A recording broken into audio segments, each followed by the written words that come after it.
medical doctor work for 9 months, 16 months, 19 months without getting paid. But you see how much kidnappers are eating from victims. My thing is, government should, I think all the stakeholders in that sector, they need to be spoken to, and we sit together and appeal to them.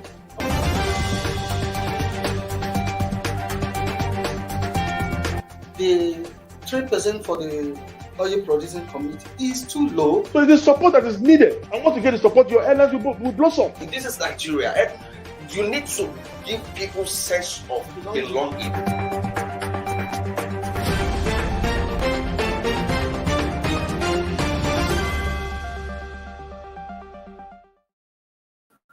Good morning, listeners out there. It's another edition of Inside Nigeria, Thursday, September 30, 2021. And of course, it's the eve of Nigeria's 61st independence anniversary. Good morning, Winifred. Good morning, Bode. It's a pleasure to be on this show today. Few hours before Independence Day, do you know that the streets are virtually empty, Bode? Yeah, some people are already staying back at home ahead of the officially declared public holiday. It's going to be a long holiday. Friday, Saturday, Sunday. Yeah. I was surprised when I was coming the kind of traffic gridlock I expected, so I didn't see it. Honestly. So I actually came earlier than I anticipated. Yeah? Congratulations in advance. Yes, 61 years. Yes, 61. It's not gone a long way. Yeah, it's no mean feat. It's no mean feat for a country to be 61, together. Given the requirement in place, Nigeria should be due for retirement by now. 60 years, retire 60 years. Nigeria is not a civil servant. 35 years. Nigeria is not a civil servant. Nigeria is a country. It's a nation. Okay. Well, tomorrow I think listeners will join us for a special package on Inside Nigeria for Nigeria's 61st independence anniversary. So join us tomorrow for a special edition of Inside Nigeria. And of course, it's a date you just can't afford to miss. We have a bumper for you tomorrow on Independence Day. We want to look at Nigeria in the next 61 years. Podcast studio. Exactly. You just stay tuned with us. All right. As usual, of course, today we start with Nigeria's most influential newspaper, The Leadership. On the front page of Leadership, hours after Senators damning verdict, bandits kill 30 in Niger. Hours after Senators damning verdict, bandits kill 30 in Niger. Lawmaker want them branded terrorists, say military should bomb them wherever they are. Anxiety grips Kaduna residents as government shut down telecom networks today. Agulu community mourns as government killed Dr. Chike Akoyili. You know, this is kind of would you say the saddest news? Exactly. Such an irresponsible killing. But you begin to ask yourself, then who else is safe? I don't think there's nobody, except probably the president, the ministers and governors who have, who has what do you say, security network built around them with public money. But the public itself is not safe. And it's same yesterday, I also read that former FCT minister Solomon Ewuga was kidnapped. Yes. So he's been released. It has been released, okay. But it happened. If it happened, then something serious has happened. Ask yourself, the way it's going. And look at our first rider there, for the lawmakers want them branded terrorists, and same military should bomb them wherever they are. But unfortunately, I would like to say that the military is misfiring. We see civilians being killed, being bombarded. Yeah, I think it happened in Yobe. It also happened in Sokoto. It's what we call collateral damage. The bombardment is taking its toll on when civilians. You want to correct an error, you make a further mistake. It's a collateral damage. But what is of interest to me this morning is that the bandits are actually daring us as a country. Yes. Just yesterday when the Senate resolved calling on President Muhammadu Buhari to declare them as terrorists. These bandits show themselves by killing 30 people in Niger State, saying we are still here and there is nothing we can do. Is there anything we can actually do to overcome this as a nation, the giant of Africa? Is it political will? That's a very, First and foremost, the issues that we are having today. We've always had analysts in the studio with us to analyze issues, and they've always on the opinion, unanimously agree that there's no political will. If there was political will, but come on, this would have been resolved long time ago. Okay, for instance, now, a month plus after the invasion of Nigerian Defense Academy, Has the bandits be arrested? Well, Have they been said rounded up? they went to them, killed them, and rescued their abducted colleague, Major Danton. That was all. We didn't see anything. We didn't see the body. We didn't see the body. We didn't see the picture. It's Exactly. what they told us. I mean, But I think it was even sharing that the Major was yes, rescued alive after the The damage. bandits took the battles inside Nigeria's NDA. elite academy. Exactly. And did what they had to do, and still in the same way they went in, came out, and for months now nothing happened. It's sad, but it's sad. I wish our political leaders would actually have this mind, this will to crush bandits. We can do it, because if you ask ourselves, buddy, how many are these bandits? Are they up to 1 million? Are they up to 2 million? In a country of over 200 million Exactly. law-abiding citizens. Even 500,000. They are just there, and the Nigerians are paying lip service. Remember, there was something. One of the security agencies said. He said there's complicity among security. That is why they are finding bottle. But whenever you hear such revelations, you don't see the government actually, Acting on it. rattled and acting on it. Because just 2 days ago, the Commandant General of the Nigerian Security and Civil Defense also made the same revelation that see, complicity. we have informants among the security personnel, and this is very, very bad. It is. It means, sadly to say, that we may never win the war. That is how it is, because it has been ongoing since before it metamorphosed to bandits. Since even the late president Yaradua, he started Fighting the Boko Haram and that terrorists. crystallized into what we are seeing now. You understand? What it means is that Nigerians are not patriotic. Nigeria is going to be 61 years old tomorrow. And we see a situation whereby our leaders, our security network, they are having allegiance to bandits instead of to their country and their fellow Nigerians. This is sad, buddy. Very, very sad. Very, very sad. Well, we hope to see whether the president will heed the call by the Senate to declare the bandits as terrorists. Even though some people are of the opinion that when there is what will happen to, will there be effect from the nomenclature when you say they are terrorists? Does that mean that you will fight them more than what you are fighting now? Or it will mean that they will now cease, or what? It doesn't mean anything. The Boko Haram have been declared as terrorists for many years. We are still fighting Boko Haram. Like, for instance, the president declared that terrorist group, and you see the crackdown. The way they crackdown on them. And we have not seen that with Boko Haram and bandits. Exactly. So we are expecting that if the president heeds the call and label these bandits, Boko Haram or whatever they are called, terrorist organization, at least there will be a crackdown on them and their activities, because we've given them enough room. We had situations whereby governors had to negotiate with them. The negotiation failed. And granted them amnesty. Millions of public funds was and used. these people said no, they are still, and it's sad, but it's sad, but for 61 years, and we are still battling wranglings and intra fighting within the country. It's really, really sad. Winifred, we need to move away from leadership and discuss economy on the national economy. But before then, I think we need to go on a short break.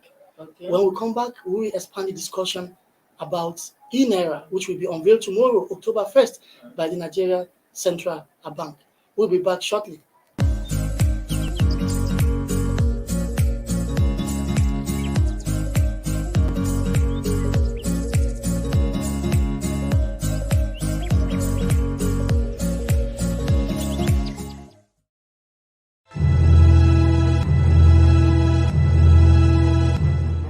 It's time for a standing ovation for a country once called Nigeria, but now Nigeria.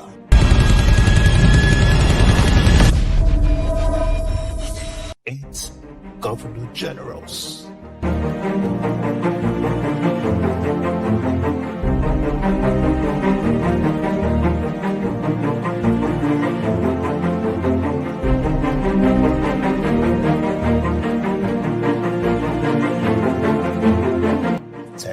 Head of states.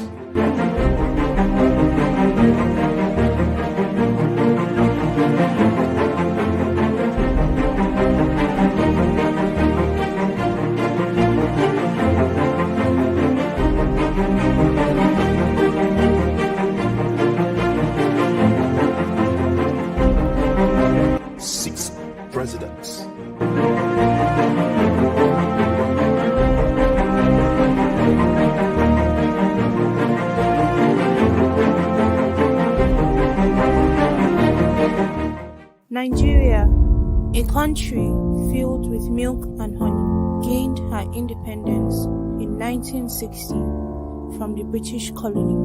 However, became a republic in 1963.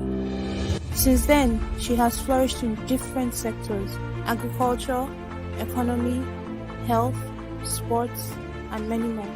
36 states, one federal capital, diverse ethnic groups. Today, Nigeria is 61. Happy Independence, Nigeria.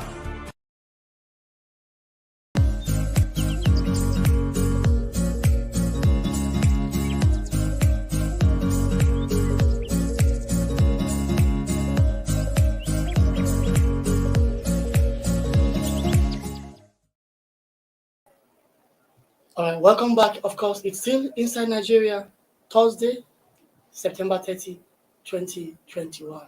We'll be looking at e-Naira today, which will be launched or unveiled tomorrow by Central Bank of Nigeria as our focal discussion. But before we come to that, let's look at the next paper on our menu this morning. Winifred, Tribune, Nigerian Tribune.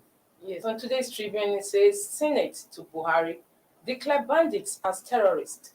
Senate to Buhari, that is President Muhammad Buhari, declare bandits as terrorists. 35th killed in Niger. Kaduna shuts down telecom services, bans motorcycles. That is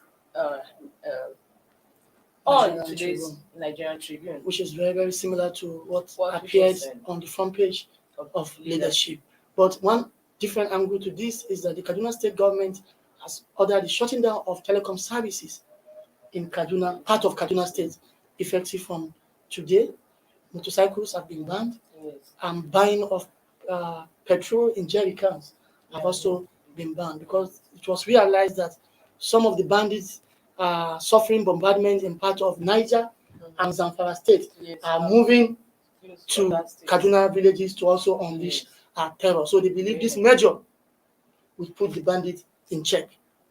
We hope that it will actually work. We just sincerely hope so, because while governors were meeting, which day on the while they were having northern governors, Missing, okay, about 3 days ago in Kaduna. they were unleashing mayhem in Kaduna State, where the Imagine. governors met. This is sad for the All right, let's see what is on the next paper, and that is The Nation. okay. On the front page of The Nation this morning, El-Rufai, not governors, not against power shift in 2023. Northern governors not against power shift in 2023, according to Kaduna State Governor Nasir Ahmed El-Rufai. Well, But they actually, the governor actually took the words out of my mouth, like I said yesterday on this platform. That it's not as if it was just an ego thing. You know, that's what the El-Rufai said. He said, we have so what got they the were language against, or what they are against, is the language of the governors. Southern governors. Exactly, It that's must what come. I said it yesterday. Politics is about negotiation, When not Southern threats. governor said presidency must return to the South, of course you didn't expect the Northern governors to just say, okay, yes, it's true, we've heard you, we'll do as you say. You understand? So it was more of like a grandstanding, an ego thing. Because these are people, they have morals. They know, even though, yes, it's not stated in Nigeria's constitution, but at least there's what is called gentleman agreement. You can't have at least have 8 years in power and say that no. I know that, yes, definitely. Nobody will want to do Something has that to shift. Of course, they in the just interest of peace and national Yes. unity. They couldn't have. They have morals too. There's moral, among human beings. So I think that was just what happened. He said they abhorred the language of the Saturn governors when they said it must return to them. So I'm happy too that these misconceptions or misunderstandings are being sorted out. You understand? So that at the end of the day, they'll give Nigerians not just a power shift, they'll give Nigerians a competent president that can take Nigeria to the next level. Tomorrow now, Nigeria is 61, as I keep saying on the program.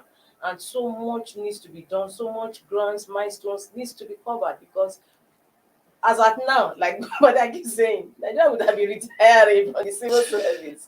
And yet, but they is still groping in the dark.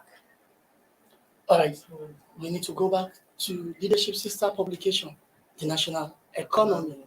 Yeah, and of course, on the front page of the National Economy, hacking, poor internet access, top concerns as Central Bank of Nigeria launches e-Naira tomorrow.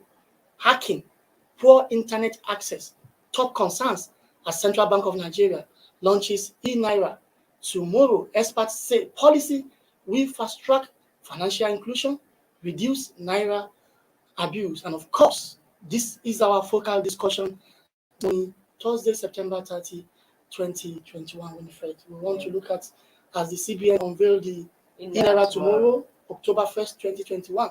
What are the benefits for Nigerians? What impact will it be on the economy?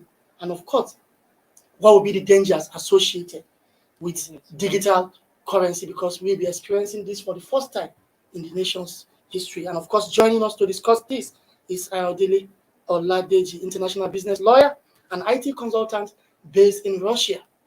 Good morning, Ayo. Good afternoon, viewers. Good to have you on our program today. Yeah, it's a pleasure to be on the show once again. Give us just a few seconds to fix the audio. I will come back to you.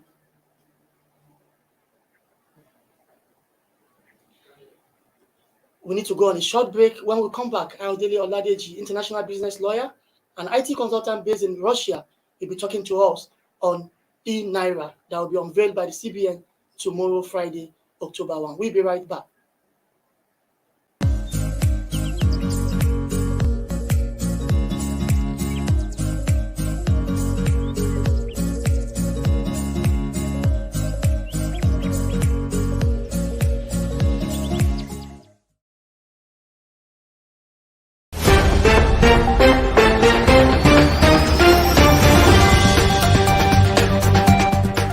Why will a medical doctor work for 9 months, 16 months, 19 months without getting paid? But you see how much kidnappers are eating from victims. My bill is government should, I think all the stakeholders in that sector, they need to be spoken to, to sit together and appeal to them.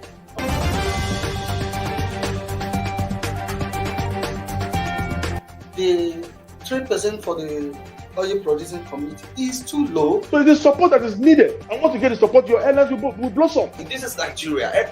You need to give people sense of belonging.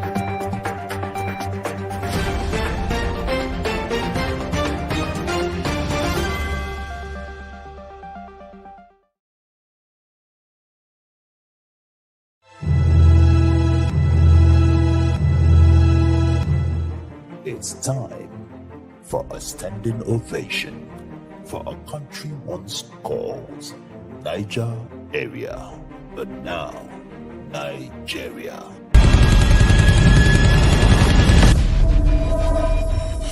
8 governor generals.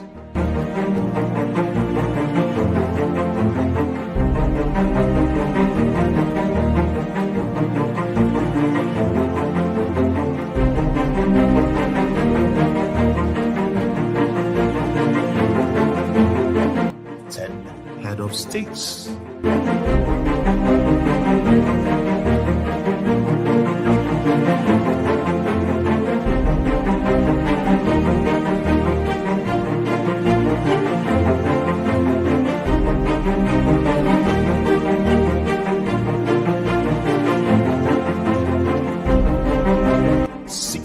Presidents.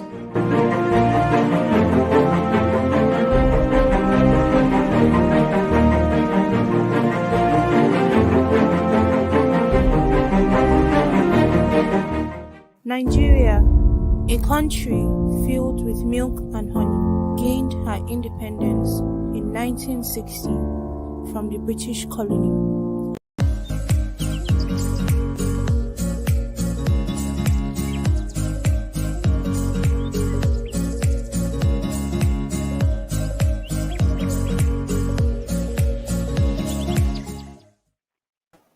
Welcome back. It's still inside Nigeria, and of course, we are looking at the planned unveiling of electronic Naira by the Central Bank of Nigeria tomorrow, October 1, 2021. Of course, joining us is Ayodele Oladeji. Ayodele Oladeji is an international business lawyer and IT consultant based in Russia.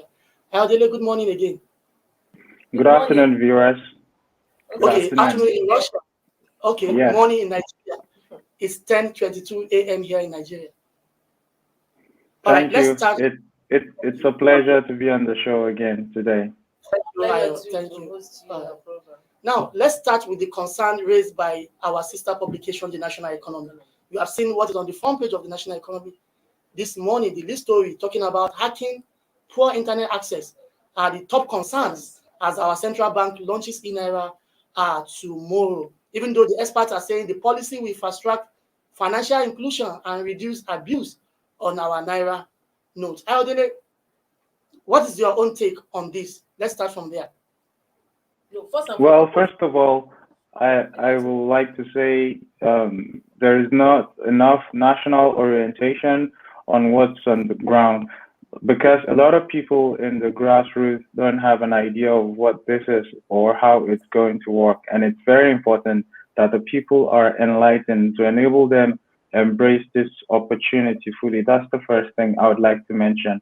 And for poor internet access, I think by now the government should have made a lot of effort as regards communication infrastructure, especially in the mobile sector, because that's where most of all the users will come from. Most people will operate their wallets and make all their transactions from their mobile phones. So I expect all the telecommunication companies to have geared out and to be ready for these infrastructures to enable easy flow of transactions, which is very, very important. Also, the security part is very important. All the banks or all the tech companies that will be providing wallets should attain the highest IT security protocols to avoid the issue of hacking and fraudsters. Of course, this goes back to my earlier point of national orientation because people have to be aware that fraudsters will want to take this new opportunity of this technology that is new to our market and continue some activities. So a lot of enlightenment has to be done in this regard. And I'll also want to make mention the SIM registration process. It has to come to play because the KYC will mean nothing if the registration phone numbers that were used cannot be traced to a specific individual.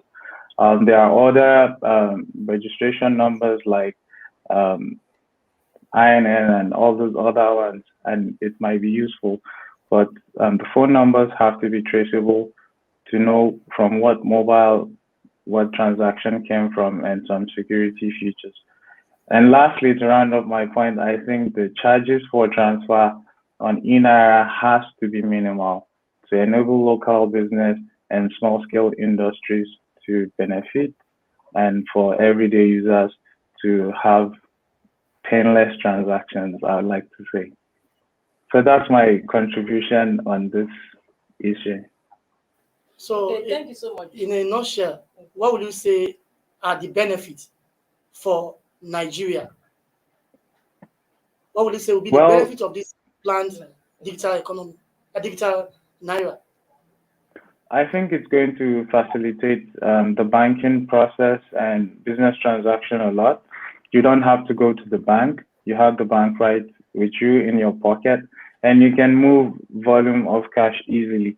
I think this will reduce theft in a very large scale because the highway robbers and the armed robbers who are out there to break into banks or to attack businessmen when they are moving cash from one place to another will be totally reduced because, I mean, irrespective of the several millions, you can just do it via your mobile phone based on the new banking protocols or all the arrangements available, and easily everything will be able to work out fine. So I think we will have liquidity of cash and people will be able to go about their transactions in a very faster way. Okay, thank you so much, Ayodeji. Now I want to find out what makes e-money different from the money I have in my account. What is the difference between e-money and my money in my account? The savings I have. It's relatively the same thing. e-Naira is just a digital representation of Naira itself. which will enable decentralized finance. So what you have is just a digital representation of the same naira that would be in your wallet or your purse or your pocket or lying on the table in your home. So there's no difference. It's still one and same. Okay, Ayodeji, you see, I don't know. We'll be experiencing this for the first time, effective tomorrow, October 1. Will you share your thoughts with us or experience as to the Russian economy? Do we have similar digital currency in Russia? What has been the impact and what is the difference between what is obtainable in Russia and what we are about to unveil here in Nigeria tomorrow? Well, in Russia, we've had a more gradual process to enable easy adaptation. The Russian digital ruble is ready, and the government has experimented with 11 banks only for starters. And subsequently, after then, more commercial banks will be onboarded, and the general public will key into it finally. So it's been a gradual process here in Russia, and I see no reason why it can be the same in Nigeria if we put all the necessary things in place, because I can see Russia has better telecommunicating infrastructures than Nigeria, and the process here has been gradual. So I guess in Nigeria it might be a little bit slower, but I guess we'll get there. All right. There are also opinion that this might help financial policies, national financial policies. Somebody was telling me earlier this morning that if all Nigerians can have e-Naira account, it will be easy for government to actually initiate financial intervention for all Nigerians. For example, during the COVID-19, there were arguments as to how the government can reach out and send financial palliative to Nigerians, so that e-Naira account can make it easy for the government to reach out to every citizen financially. That's very correct. In the crypto space, there are technologies like airdrops. So I guess if the government decides that there's a pandemic or citizens are stranded in a difficult situations and the government wants to provide financial aid, this can automate payments and everyone will get the details. But there's a special consideration here that there has to be available metadata of all who are on this electronic payment system or some wallet address to enable all this, because without data, it's not possible to just move funds all around. So you need the specific address of the wallet or the account number, as the case may be, to facilitate such payments. But it's well possible, and it's one of the viable solutions that comes with the e-Naira.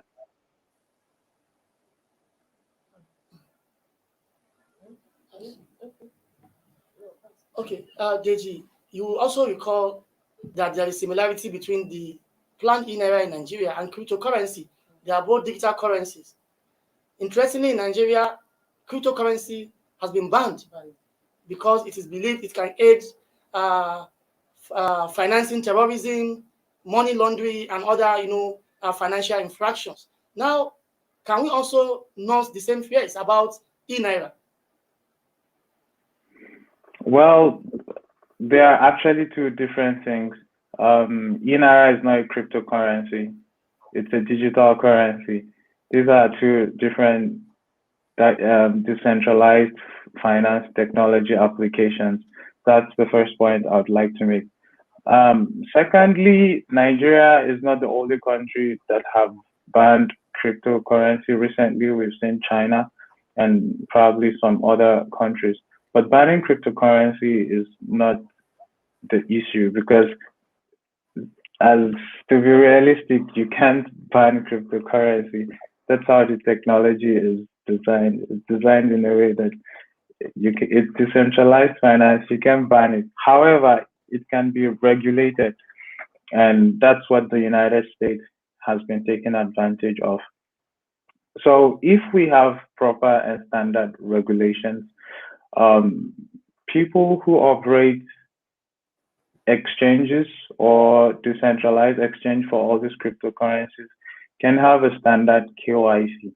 So in this case, you know who your clients are. If I run a decentralized exchange and I'm licensed by the Nigerian government, for example, if I have 2 million users on my platform, I should be able to have their data. I should be able to protect them from themselves and from other people whom I want to perpetrate some financial crimes. So I should have a KYC. I should know the basic information of every user. And so in this case, we will be able to know who is liable for committing any crime, and it will be easy to get across to such people. But that will not work if regulation is not well outlined and well stated. And Nigeria is not the only country struggling with this. Even the top countries in the world have problem with regulation when it comes to this technology because it's new. And to start with the cyberspace, it's different from the physical space. So we have governance and law for our real world, but there are no laws for the cyberspace. And this has always been a big confusion and cause of argument. So first of all, we need standard IT and cyber laws, and then we will be able to look at financial policies that will streamline and guide this new form of banking system. And then we will not have the problem of people trying to take advantage of money laundering because, of course, there will be a limit to the types of transactions that you can have, even if it's going to be crypto. And so little policies like this will make everything work out with no hassle. Of course, crypto has its good side, and blockchain technology is not just about only cryptocurrency. We're also looking at smart contracts and some other forms of advantages. So I would encourage the government to also look at the possibility of regulations that will work for this. And of course, the policies will enhance better business and a good economy. Thank you so much. My fear is this: don't you think that e-Naira, as it were, is kind of restrictive, considering the fact that it's only for open users? You cannot actually use e-money now to make payment for those in the rural communities, or even to buy little things like vegetables and all other low-end transactions in the society. Well, I will say that's the lapse of the government. First of all, by now we should have had good infrastructure for telecommunications. Um, the average Nigerian is a youth, and I can say most of our youth have mobile phones, so probably that will work well. If the youth embrace it first, I guess it will trickle down to to the grassroots. But however, this is the time for national orientation where the government has to reach out to the people and tell them about it. Okay, this is what we have, this is how it works, this is how it will benefit you. And then maybe my grandmother will think of it as a good idea that, okay, let me use the e-Naira and I don't have to carry so much money in my purse. But we being Africans, and if we look at our psychology, although several times the government has said don't spray money in your weddings or naming ceremonies or burials, but then I think maybe the e-Naira will make us stop such habits of throwing around Naira notes when we have parties, and we'll just have to make transfers if we have to give money to our friends. So everything still narrows down to, first of all, national orientation to let people know what's happening, and provision of telecommunicating infrastructures. So as the level of literacy and education increases, we will have a new generation of Nigerians who are mobile friendly and they know how this technology works. And then they are convinced that their money is secure if they put it on these electronic wallets that they have, and then the network is good, such that you can send money, and then it will not hang. The person gets it immediately because it's a bone of contention. Oh, I have sent it. Oh, I'm yet to receive it, and this can be because of poor network access. All right, Deji. Finally, let me escalate question further and even your own response. If you look at the rider on the this story on the national economy today, talking about experts saying the policy will fast track financial inclusion and reduce abuse on Naira notes. Of course, that is understandable that the physical Naira is prone to abuse in Nigeria because of our societal values and cultural whatever. We like Owambe too much. So we need to go and dance and spray money at naming ceremonies, weddings, and burial. So with e-Naira, of course, Naira can be saved from abuse. But talking about financial inclusion, I don't really understand, because I know this is a country where internet penetration is very low. We have a large chunk of Nigerian population which are unbanked. So how will they, in actual sense of the term, benefit from e-Naira? Talking about financial inclusion, because low internet penetration, talking about broadband, and a large part of the population are unbanked. They don't even use conventional financial services.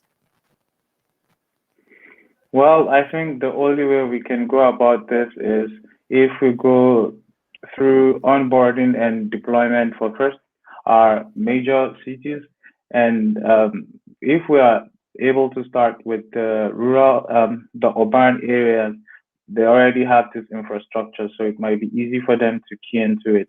And then we will be looking at maybe some government, some arms of the government, maybe some of the ministries, and they say, okay, all civil servants should get electronic wallets. We'll pay your salaries via this.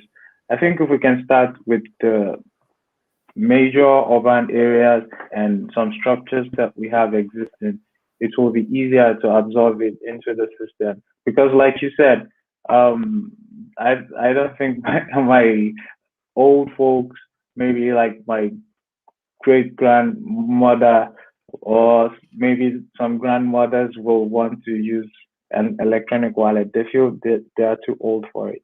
But in the urban areas and in the big cities, the big companies and all the big businessmen who have such infrastructures and they have the needed technology, we can onboard this set of people first, and then gradually we'll go down till it gets to the rural area. That's the only way the system can be adopted and for it to function properly.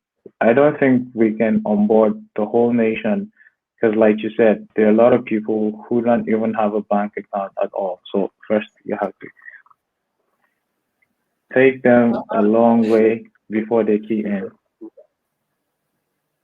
Yeah, there's something just came to my mind again. You must have been following events here in Nigeria, at home here in Nigeria. The Naira is suffering a lot of, fall to dollar. Our exchange rate has been in one sort of controversy or the other. In your own view, as a Nigerian and international business lawyer, what do you think we can do to actually save Naira from free fall? Well, this is a question of debate for a long time. So how it works here, for an instance, is the central bank has its own standard rate and the commercial banks have their rate. In relativity, all the commercial banks have almost the same rate. Maybe you just find some little copex in the difference. But how it works is, depending on your reason, you can walk into any commercial bank in Russia, provide identification, and buy the US dollar. However, you cannot use it for any form of payment except the local currency, which is the ruble. It's not the same in Nigeria. People use dollar for payments in Nigeria. That's wrong because you have created an artificial demand in the first place. So how it works here is you walk into the bank, you provide an identification, you buy the US dollar. But once you walk out of the bank, the value drops. You can't get it for the same value that you bought it. So if you're going to buy it, it has to be for something important. Maybe you want to travel abroad. So in this case, you will expend it. And if it's some form of business transaction, your bank will handle it on your behalf. So there is no one out there on the street where you can get it from except the bank. And there is no reason whatsoever why you want to have it if there is no appropriate use for it. Because once you buy, you're selling at a cheaper rate. So there's no way you can benefit from it. There is no existing black market to say. So if we can adopt the same rule in Nigeria where all the banks have a foreign exchange desk where you can just go and say, I want to go to Cotonou for the weekend, or I want to go to Johannesburg on Thursday.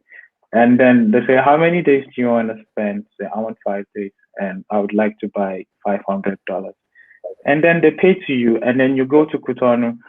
Because even if you decide not to go on the trip, you can call your neighbor and say, I have dollars for sale. Your neighbor can also go to the bank and get it himself. So why does he have to buy from you? So this is the logic. We just need good regulations. The bank should be the one who is in charge of buying and selling, and the rate should be controlled by the CBN. And there should be a very good data for statistics and the price of the dollar against whatever local currency every day. The government should have an official site. Probably the CBN can have it on its website, and the commercial banks will mirror it. So everyone knows how much the dollar costs, and they know they can just walk into their banks and get it. So there's no need for a third party. There's no need for a black market. And this way, the rate will be stable. It will not fluctuate. Because people know if they go to the bank, they might not be able to get it. And so they have to fall back to the black market. And so the guy in the black market can take advantage of this and shoot the price. But if it's something that you know that day in, day out, you just need to go to your bank and provide a genuine reason, I mean, the price will be fixed. No. Many Nigerians, they know how to cut, short the system, cut corners. And like we read that many Nigerians, they're even forging visas to take to these banks to attempt to want to travel just to get dollar. Yes, I was going to say that because what he just said depends on our political will. We have the solution, but we are not ready to actually. Yeah, but even I'm sorry to cut you short, but even if someone takes fake documents and go to the bank and buy the dollar, if the policy states that everybody can get it if they have a genuine reason, then the genuine guy who needs it will not fall victim of buying from you who got it with a fake visa, because he can just walk to the bank and get it himself the same way you did. So that cuts out, it will even be a waste of time for you to go and forge documents to want to get dollar, because anybody who genuinely needs it can walk into any commercial bank and get it at the bank rate. So that's it. Once we can have this standard, it's going to work. Yeah, no black market, because no black market, because once you go out of the bank, the value drops and nobody will take it from you. I would rather go to the bank myself, knowing fully well that I have a genuine reason and I will get it. For black market, the central bank tolerated the parallel market for long, and just a few weeks ago they say, okay, no more black market, it's only bank that you can get the dollar. But again, we woke up to a situation where people approach the bank that they are going to travel, give us BAT in dollars, and only for them to cancel the travel in order for them to have dollar to themselves. But what the bank did also good, they published the name of the defaulter so that others will not want to do that. So the solution lies with God. The political will, our political leaders go about as a status symbol, carrying dollar to pay for orange, to pay for cake, to pay for juice. But You know, they are like the you said, ones that also got us in this mess, because we read that most of these so-called big men, political holders, they get directly from Central Bank, and take they back go to the out exactly black market black to make market more money, to make round more money. tripping. Exactly, round tripping. Well, That's the word. The case that you've mentioned lately existed because the black market is still there. Yes. Once you've been able to maybe criminalize it and say if you buy through a third party, you'll be punished. And if you need the dollar, go to the bank. And then it's actually available at the bank. This will dissolve the black market naturally and the rates will be fixed. Every day you can just look up to your bank's website and get the standard dollar rate. Many thanks to you, Ayodele Oladeji, international business lawyer and IT consultant based in Russia, for your invaluable insights this morning. We hope to see more of you on Inside Nigeria here at the Leadership Podcast Studio in Abuja, Nigeria. Thank you so much. Thank you for having me. Thank you, My Deji. pleasure. See, he said it all, honestly. Yes. We need to learn a lot of lessons, but like I said, the solution lies with us, the Political political will, if we're actually ready and serious as the people. Well, viewers, thank you. This much we have for you on Inside Nigeria this morning. Keep it with us tomorrow for a special edition in commemoration of Nigeria's 61st independence anniversary. Winifred, parting words. Tomorrow, okay, tomorrow is a date that you just can't afford to miss. We have so much for you. Nigeria is 61, or we'll be 61 tomorrow, and we just have to dissect how far we've gone and the future prospects. Yeah, we hope to be in another 61 years to come. All right. Keep it with us. My name remains Bode Gbadebo. Bye for now.